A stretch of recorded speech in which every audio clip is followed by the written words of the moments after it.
Yang B, bagaimana tata cara, sifat dan kaifiyah memandikan jenazah? Tentunya sebelum saya sampaikan ini perlu diketahui para jamaah, seharusnya ketika proses memandikan, itu ada yang ditugasi untuk menyiapkan apa? Kain kafannya, meja untuk meletakkan jenazah setelah memandikan. Jadi jangan sampai kita sudah memandikan, ini belum disiapkan. Nanti kasihan jenazahnya ya, tidak segera dikafani. Jadi seperti itu seharusnya yang dilakukan. Jadi kalau seandainya yang mengerti masalah mengkafani ini sedikit, terbatas, yaitu yang memandikan itu sendiri, maka sebelum proses memandikan, sebelum dia mendatangi mayitnya, disiapkan dulu mejanya, atau ranjangnya ya, ranjang untuk mengkafani. Dan kalau di sini, ini perlu kaum muslimin menyediakan, mulai mengupayakan. Kalau di Saudi Arabia, alhamdulillah, masjid-masjid besar itu ada tempat memandikan jenazahnya. Masjid-masjid besar. Atau di setiap pekuburan di Saudi Arabia itu ada tempat memandikan jenazah. Jadi di sana setiap pekuburan itu, di bagian depannya itu ada ruangan khusus untuk memandikan jenazah di Saudi Arabia itu. Dan bukan hanya satu tempat itu. Jadi ada beberapa kamar. Jadi ada kamar lagi petak, itu untuk memandikan jenazah. Dikhawatirkan kalau jenazahnya lebih dari satu. Yang memerlukan harus dimandikan dalam satu waktu misalnya. Kemudian di masjid-masjid besar, di sana ada tempat-tempat untuk penyelenggaraan apa? Memandikan jenazah dan seterusnya. Siapkan. Dan yang terbaik itu jangan rendah mejanya, supaya kita enak. Jadi kita ketika mengkafani itu tidak apa? Tidak membungkuk, tidak merungkung. Jadi betul-betul nyaman yang menyelenggarakan itu para jamaah yang rahmati Allah Subhanahu wa taala. Lebih-lebih kalau hanya satu orang atau dua orang dari awal memandikan sampai mengkafani, maka perlu tenaganya dihemat dengan cara apa? Ini ranjangnya itu atau mejanya agak tinggi. Tinggikan. Tinggi, lebar, usahakan minimal 2 meter minimal. Kita jaga-jaga kalau ada jenazah yang tinggi. Kemudian usahakan lebar, jangan terlalu sempit. Berapa lebarnya minimal? Kalau saya gambarkan itu minimal 1,5. Kenapa 1,5? Supaya untuk meletakkan kain kafan itu mudah. Jadi tidak terlalu ngelembreh ke bawah itu. Jadi kalau tidak ada ya minimal 1 meter lah. Kalau tidak ada, lebar. Di Saudi Arabia itu lebar sekali. Nikmat nanti ketika mengkafani itu betul-betul apa? Nikmat. Taib. Para jamaah rahmati Allah Subhanahu wa taala, tentang tata cara ini yang lebih dahulu dilakukan tadi sebelum memandikan apa? Siapkan apa yang harus disiapkan untuk kain kafannya. Taib. Yaitu sebenarnya memandikan jenazah atau mengkafani jenazah ini antara laki-laki dan perempuan sama. Dalam arti kain kafan yang disediakan sebenarnya dalam hadis-hadis Nabi SAW sama. Tidak dibedakan. Laki-laki maupun perempuan 3 lembar kain kafan. Hanya saja sebagian ulama itu ada yang berpendapat. Untuk perempuan yang digunakan untuk membungkus jenazah hanya 2. Yang 1 lembar nanti dibagi 2, yang 1 untuk baju kurungnya, yang 1 untuk kerudungnya. Ini pendapat pertama. Pendapat kedua, untuk perempuan bukan 3 lembar, tapi 5 lembar kain kafan. 5 lembar kain kafan. Yang mana nanti, para jemaah, sebagian lembarnya itu, yang 2 itu digunakan untuk membalut yang dalam, yaitu dimulai dari dibuat untuk sarungnya, dibuat untuk baju kurungnya, kemudian dibuat untuk apa? Kerudungnya.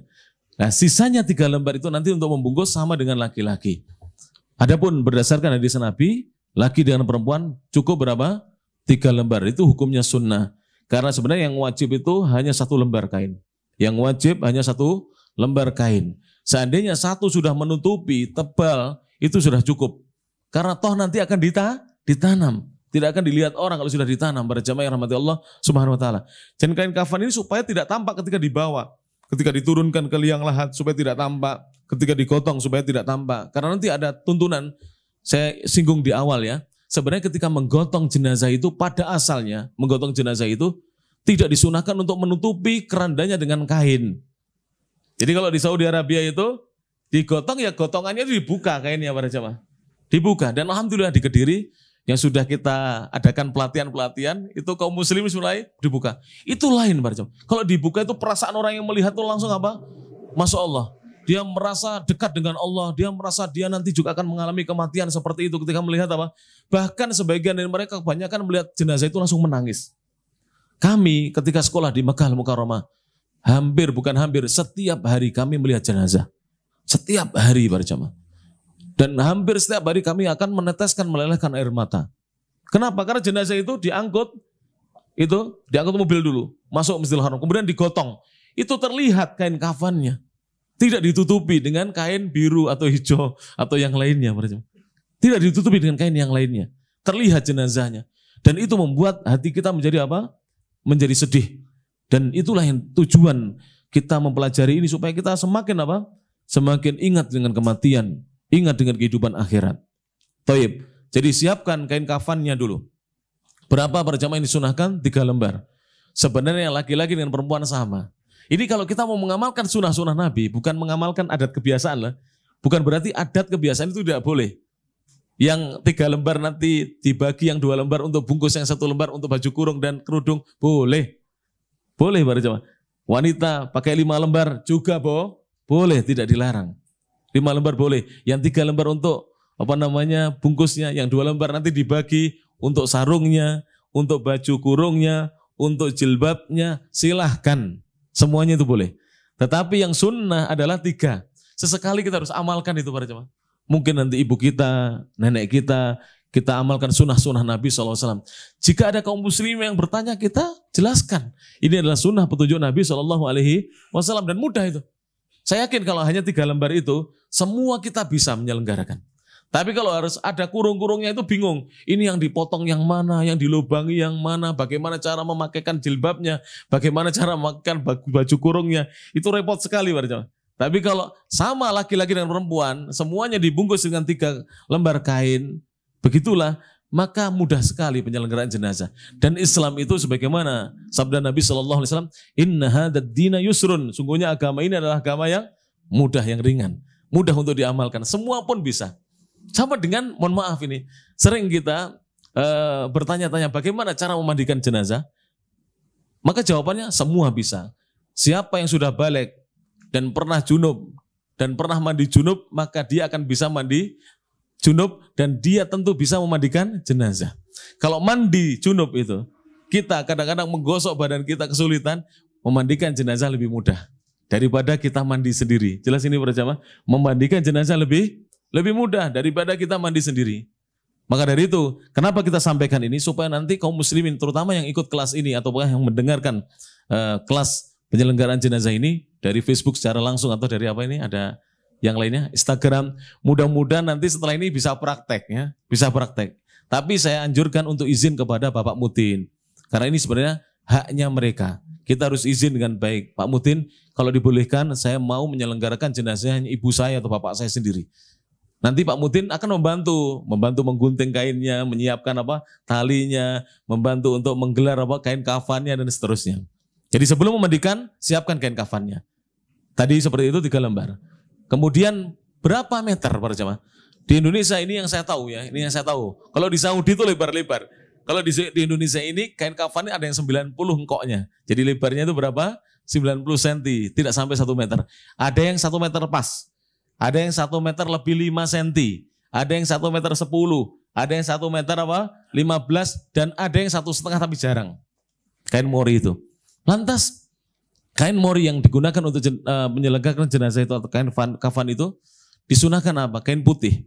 Yang disunahkan adalah putih. Jika tidak didapatkan putih, boleh warna yang lainnya. Dengan syarat kain itu tidak bercorak dengan corak gambar-gambar makhluk yang bernyawa. Dan ini nanti akan bisa kita praktekkan ketika ada bencana para jemaah. Ketika ada bencana sulit didapatkan kain putih itu. Maka terkadang sarung, terkadang apa saja kain yang didapatkan.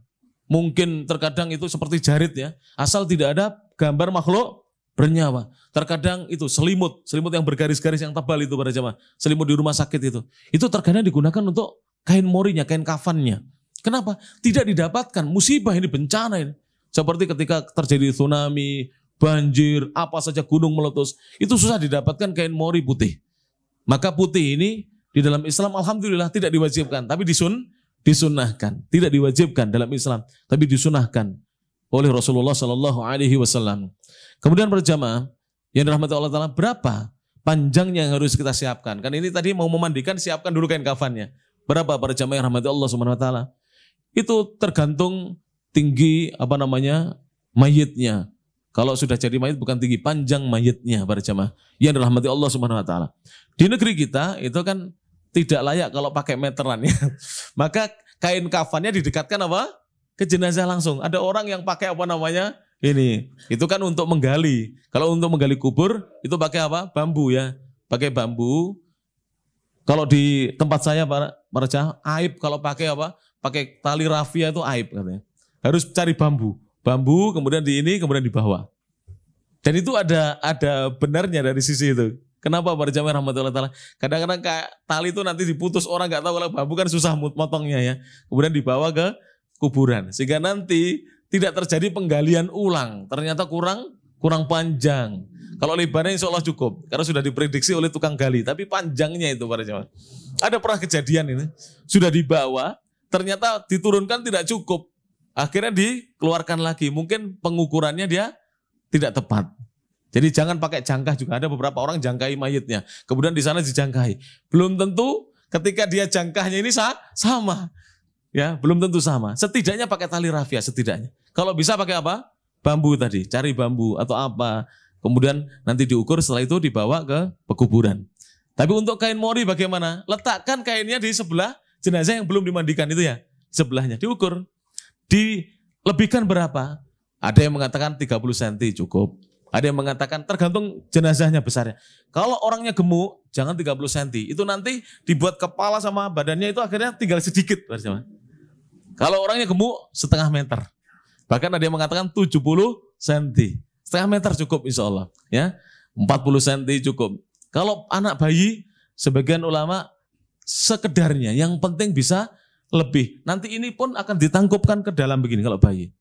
Jadi bayi itu lebih mudah. Dan bayi tidak perlu diikat. Atau anak kecil. Saya pernah menggendong putranya seorang ustadz kita. Yaitu Ustadz Al-Fadil Arifatul Ulum LC. Hafidhullah Ta'ala. Ketika putranya laki-laki meninggal dunia itu. Mungkin segini. Anak SD. Dan ringan sekali saya menggendongnya. Dari rumahnya beliau sampai ke pekuburannya saya menggendong. Mau digantikan yang lain? Tidak saya saja. Saya ingin dapat pahalanya. Karena ringan, anak SD itu kan ringan. Kita gendong sampai ke pekuburannya. Dan tidak perlu diikat apapun. Karena ikatan itu hanya membantu untuk supaya tidak terlihat auratnya ketika dibawa. Tidak terbuka kain morinya atau kain kafannya. Jadi nanti akan kita jelaskan ya. Hal-hal seperti itu nanti mungkin kalau panjenengan ini saya bawa kitabnya ya. Saya bawa kitabnya. Kalau di kitabnya tidak ada bikin tali 3, bikin tali 5, bikin tali 7, tidak ada. Tali itu hanya untuk membantu.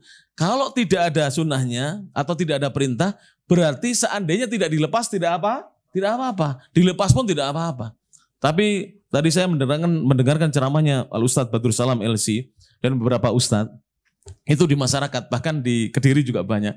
Itu kalau tali pocong itu tidak dilepas itu keyakinannya akan menjadi pocongan itu. Akan menjadi pocongan. Dan itu pernah terjadi. Namanya jin, luar biasa jin itu. Jin itu luar biasa menyesatkan umat. Jadi ada seorang ikhwan, ini sudah ngaji dengan kita, bapak-bapak begitu ya, usianya mungkin sekitar 50 berapa, qadarullah wafat. Putranya bapak ini murid saya dan bapak ini jamaah saya ngaji begini. Qadarullah wafat, oleh ikhwan-ikhwan, oleh jamaah tidak dilepas sengaja. Langsung suara di masyarakat, pocongnya gak dicepot, engkau bengi dadi pocong. Dan betul malam hari, katanya masyarakat ada yang ngetuk-ngetuk pocongan, ngetuk-ngetuk pintu rumahnya. Padahal yang tidur di dalam tidak ada yang dengar ketukan. Katanya masyarakat. Itu mungkin seperti terhalunisasi ya. Jadi seperti melihat pocongan di situ padahal tidak ada pocongan. Itu dusta berjemaah. Kalaupun ada itu adalah jin yang ingin menakut-nakuti manusia. Karena pada dasarnya tali itu hanya untuk membantu membantu mengikat jenazah supaya tidak terbuka kain kafannya, auratnya tidak terlihat. Itu saja. Taib. Kemudian setelah talinya disiapkan, berapa panjang talinya? Ya diukur saja. Kira-kira tali ini bisa diikatkan nantinya. Dan tidak boleh ditali pati. Di tali yang mudah untuk ditarik supaya lepas jika keyakinan di masyarakat seperti itu. Beberapa guru saya berwasih ditanya, Syekh, di Indonesia itu kalau tidak dilepas, itu jadi perkara sih, jadi masalah besar. Dilepas saja, tidak apa-apa. Tapi kalau misalnya orang-orang di atas tidak lihat, yang di atas ikhwan-ikhwan semuanya, gak usah dilepas. Kalau seandainya yang di atas ini kan kadang-kadang kalau jamaah kita sudah berkumpul di sini, masyarakat agak menjauh. Sekarang ini kalau yang meninggal di antara jamaah kita, biasanya masyarakat agak jauh. Karena yang menyelenggarakan kita, itu nggak usah dilepas. Tidak usah dilepas. Tapi seandainya dilirik masyarakat, ya dilepas. Sebab nanti akan jadi masalah di kemudian hari. Ya, jadi viral para jamaah rahmati Allah Ta'ala. Ini masih ada di desa-desa, di kampung-kampung, bahkan di kota-kota di negeri kita. Baik. Siapkan talinya, siapkan kain kafannya. Cara mengukurnya tadi tahu ya. Cara mengukurnya adalah diletakkan di samping mayit. Lebihkan ya, lebihkan cukupnya. Kalau tidak ada meter, nggak usah pakai meteran, dilebihkan aja sudah. Dilebihkan, yang penting nanti ketika diikat bisa ya. Tapi jangan terlalu pendek, sebab nanti ketika diikat dia akan mengecil ya. Kan terkena kepalanya dan terkena apa? Kakinya. Maka dilebihkan, minimal 30 cm, 40 cm, setengah meter, tidak ada masalah. Orang yang besar itu biasanya butuh setengah meter percuma. Untuk apa? Untuk lebihannya itu. Karena nanti dia besar sekali. Akan mengecil nantinya kalau diikatkan. Jelas para jamaah rahmatullah ta'ala. Setelah itu, boleh diletakkan kain kafannya dulu. Boleh diletakkan talinya dulu. Mana yang lebih mudah? Letakkan talinya dulu bisa. Di tengah satu, kalau anak kecil di tengah satu. Di pinggir-pinggir satu sehingga 3.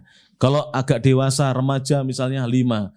Tengahnya bagian betis lagi, ini kan di bagian kaki. Di bawahnya kaki 1. Di perut 1. Di tengah itu entah di pahanya atau betisnya silahkan. Kemudian di dadanya 1, di atas kepalanya 1, ini 5. Kalau orangnya tinggi besar maka butuh 7. Silahkan diatur para jemaah. Yang penting mulai dari apa? Pinggir, dekat kepala, dekat kaki, tengah. Yang lainnya silahkan diatur jaraknya. Mudah ya. Jadi tidak perlu diukur-ukur, tidak perlu ini. Prakteknya mudah para jemaah rahmatullah ta'ala. Toyib. Ini nanti seandainya tidak praktek, saya jelaskan begini sudah bisa langsung praktek nanti. Prakteknya langsung jenazah asli aja. Sebab saya kadang-kadang kalau praktek jenazah itu, saya khawatir banyak yang ketawa-ketawa. Nanti tolong kalau praktek, jangan ada yang ketawa. Jadi kita betul-betul seperti menyelenggarakan jenazah. Apalagi pas betul-betul itu ada jenazah. Tidak boleh kita tertawa, bergurau di situ. Seharusnya kita mengingat kematian dengan adanya jenazah tersebut. Taib. Setelah kita siapkan tadi, bagaimana cara meletakkan kainnya? Mudah juga. Tidak ada harus begini begitu. Di sebagian tempat harus miring ke sana, miring ke sini, agak ke kanan, agak ke kiri. Itu berjamaah rahmatullah kondisional. Artinya kondisional, kalau kainnya lebar, letakkan semuanya sama, ditumpuk 3 sama. Letakkan, nanti berjamaah jenazahnya tertutup sendiri. Tapi kalau kainnya sempit, letakkan yang paling bawah agak ke kanan. Yang nomor 2 agak ke kiri. Yang ketiga di tengah-tengah. Seperti itu. Jika jenazahnya besar lagi, mungkin perlu kainnya itu agak diperlebar lagi ke kanan dan ke kirinya. Demikian seterusnya. Yang penting nantinya bisa menutupi seluruh anggota tubuhnya. Dibuat mudah saja. Jangan dipersulit. Kalau dipersulit nanti kita malah prakteknya bingung ya. Akhirnya setiap ada jenazah tidak berani menyelenggarakan, harus menunggu Pak Mudin. Padahal Pak Mudinnya masih ada 2 jenazah. Itu kadang begitu loh. Dalam satu desa kadang-kadang ada 2 jenazah. Berapa waktu yang lalu ketika masa COVID di desa kami, itu sehari pengumumannya 3-5 jenazah. Bayangkan, pengumuman kematian itu. Lah Pak Mudin ini agak capek para jamaah. Ya kita harus membantu peran Pak Mudin itu, tapi harus izin dulu. Kalau beliau tidak ada, ditelepon dulu, didatangi rumahnya dulu, izin dulu. Untuk kita selenggarakan nantinya. Karena ini memang haknya beliau, ditunjuk oleh pemerintah Indonesia. Kita harus taat kepada pemerintah kita. Harus kita izin dengan baik, kita memberitahu dengan baik-baik. Karena itu memang haknya beliau untuk menyelenggarakan jenazahnya. Toyib, jelas ini cara meletakkan tadi. Kalau sudah, ya itu sebenarnya apakah nanti diberi wewangian langsung atau tidak, itu kondisional. Sebagian ada ulama itu yang menyuruh setiap lembar itu langsung ditaburi minyak wangi, ditetesi minyak wangi atau kapur barus. Setiap lembar. Ada yang 3 lembar baru atasnya apa? Dikasih minyak wangi atau kapur barus. Kondisional, tergantung mana yang mudah bagi kita. Kalau minyak wanginya sedikit, terakhir saja. Kalau minyak wanginya banyak, boleh setiap lembar kain diberi. Jelas ini para jamaah rahmati Allah subhanahu wa ta'ala. Terakhir itu bagaimana? Terakhir itu maksudnya lembaran yang terakhir atau nanti setelah ditutup. Baru atasnya ditetesi parfum. Jika parfumnya hanya 1 botol kecil terbatas, misalnya hanya sekian ini, tidak banyak, maka teteskan di terakhir. Yang penting di bagian kepala, di bagian tengah badan yang kira-kira menimbulkan banyak bau, yang lainnya tetesi sedikit supaya nanti bau harum tercium dari jenazah. Baik, ya. Mudah-mudahan apa yang disampaikan bermanfaat. Atas perhatiannya, ya, ala ihtimamikum, atas kebaikan dalam memperhatikan pelajaran ini, mudah-mudahan bermanfaat insyaallah. Bismillahirrahmanirrahim. Alhamdulillah wahda. Assalatu wassalamu ala man la nabiyya ba'da wa ala alihi wa sahbihi wa man wala.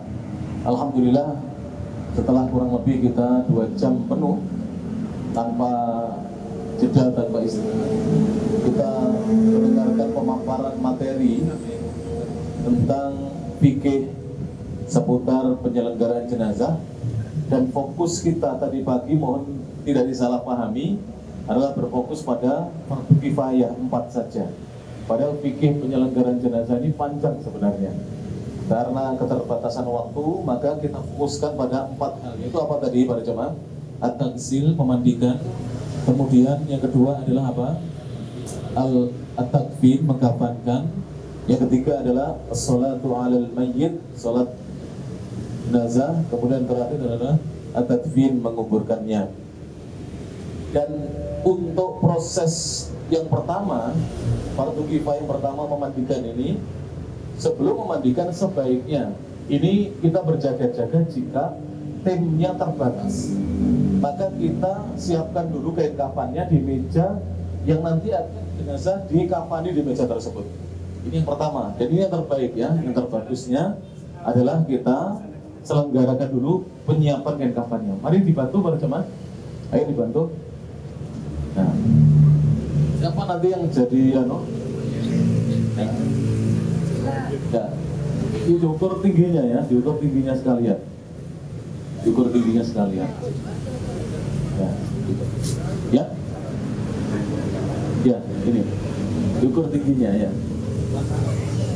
Coba diukur tingginya. Ayo, tolong dibantu bapak-bapak. Ada relawan yang membantu, silakan. Relawan yang membantu, silakan. Nah, penting ya.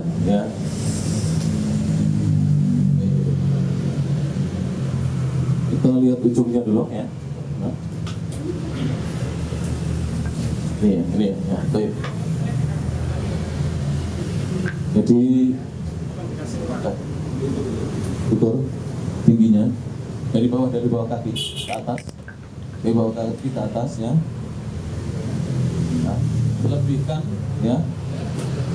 Lebihkan ini 2 kali lebihkan. Jadi misalnya ini sudah lebih kira-kira 30 cm lagi, berarti dipotong di sini ya. Pada kurang, tambah lagi dikit.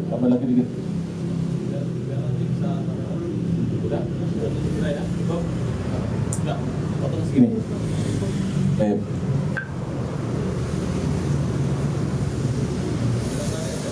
Tinggal nyobek saja. Sini aja, langsung sobek aja. Sobek. Nah, udah, lagi. Ya. Lebar. Masya Allah. Relawan cekatan, ya. Masya Allah. Lebar, ya.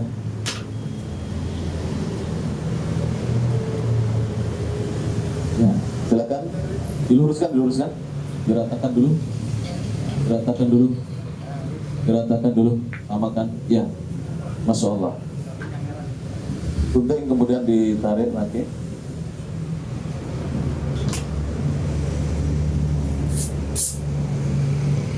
Nah, satu lagi, Masya Allah. Jangkauan kameranya ombol. Iya. Baik.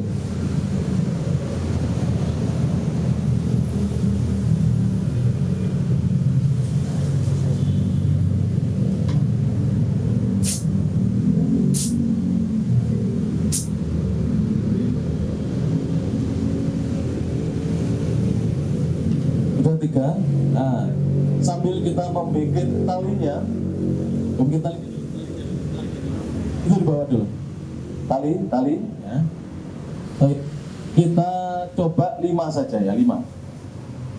3 boleh, 5 Berarti antum membuat 10, nanti 2 jadikan 1. Ya, ini pendek ya. Jadi sekian-sekian. Ya, sekian-sekian 10 ya. Karena nanti jadikan 1 jadi 5 nanti, 5 utas tali. Nah, jadi boleh ditata dulu karena ini engkoknya pendek, maka kanan kiri ya, kanan kiri dilebarkan ya. Jangan terlalu lebar-lebar, nanti terbuka orangnya. Yang penting udah kanan kiri, ini berapa sebenarnya? Ya, sekian. Nah, diratakan ya. Oh iya, ini tengah ya. Ini jadikan 1 ya, Karena pendek ya, jadikan 1. Dan sebaiknya untuk buat tali jangan terlalu bakil kecil, jangan ya. Diperbesar nggak apa-apa. Supaya nanti tidak terbuka atau tidak putus talinya, nggak apa-apa. Tapi juga jangan terlalu lebar-lebar banget, sekian. Jangan. Literan. Baik. Ya, Masya Allah. Sudah berapa? 3, ya sudah 3. Tolong dibantu buat ikat yang kuat, ya. Ya 4.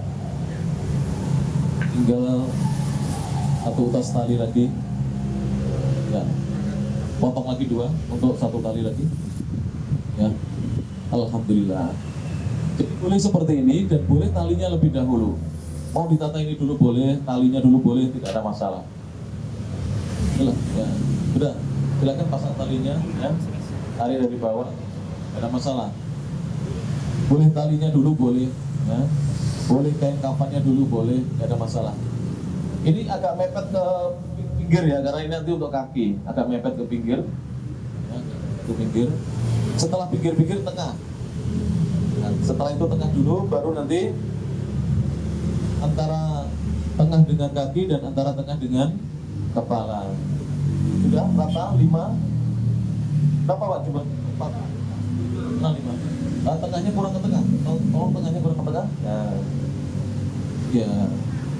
Supaya nanti tidak nah, sudah selesai. Jadi selesai menata kain kafannya. Dan sebenarnya tadi kalau minyak wanginya mana parfumnya Pak? Kalau parfumnya banyak ya, karena ini sedikit kemungkinan berarti parfumnya ditaruh di atasnya aja. Kalau banyak setiap kain dilumuri parfum. Kalau banyak, karena ini sedikit, kalau dilumuri dari atas bawah. Nah, begini ya, lebar begini. Diperbanyak di bagian kepala dan di bagian tengah yang diperbanyak. Bagian kaki tidak usah terbanyak ya. Bagian tengah dengan kepala diperbanyak. Ya. Sudah, nanti pisahkan untuk nanti Pak. Sudah, habis? Ya nggak apa-apa. Tidak apa-apa. Ya. Tidak apa-apa. Ya, sudah ya, cukup ya.